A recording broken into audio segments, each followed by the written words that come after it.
I'd like to address some things said at the last meeting. First off, Denise, you claimed only people living in this district are stakeholders and took offense to non-stakeholders speaking at these meetings.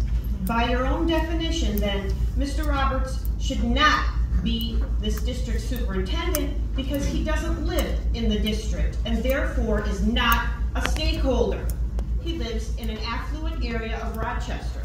So why was he appointed as this district superintendent? Good one.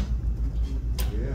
By definition, anyone with an interest in the success of a school system, including the general public, is a stakeholder, as we're all affected as a country by the education students receive.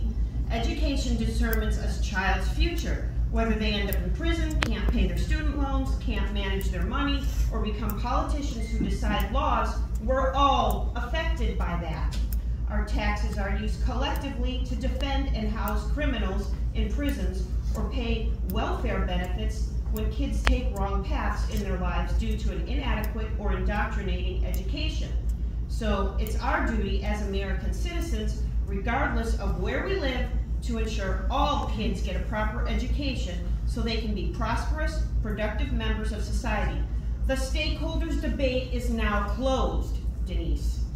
Next, at the last meeting, Superintendent Roberts said, quote, "We've said numerous times that other people don't have the right to direct the education of other people's children," unquote. And Denise, you claimed that some people here were trying to, quote, "impose their feelings on other people's children, which is not their right," unquote.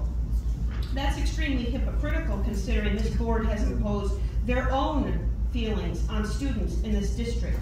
You feel the sexually graphic books in your school libraries are educational and should not be removed.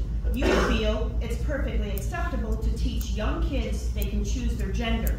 You feel it's great to have LGBT flags in your schools.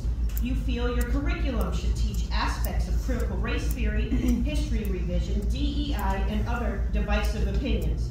Mr. Roberts, neither you nor this board have the right to push your ideologies into classrooms. Your job is ensuring a fact-based education where kids are taught how to think, not what to think. Right. A quote from Nora Denzel states, "Having a bad boss isn't your fault. Staying with one is," unquote. It's time to fire the bosses on the board and elect a board that will make this district great again. Right.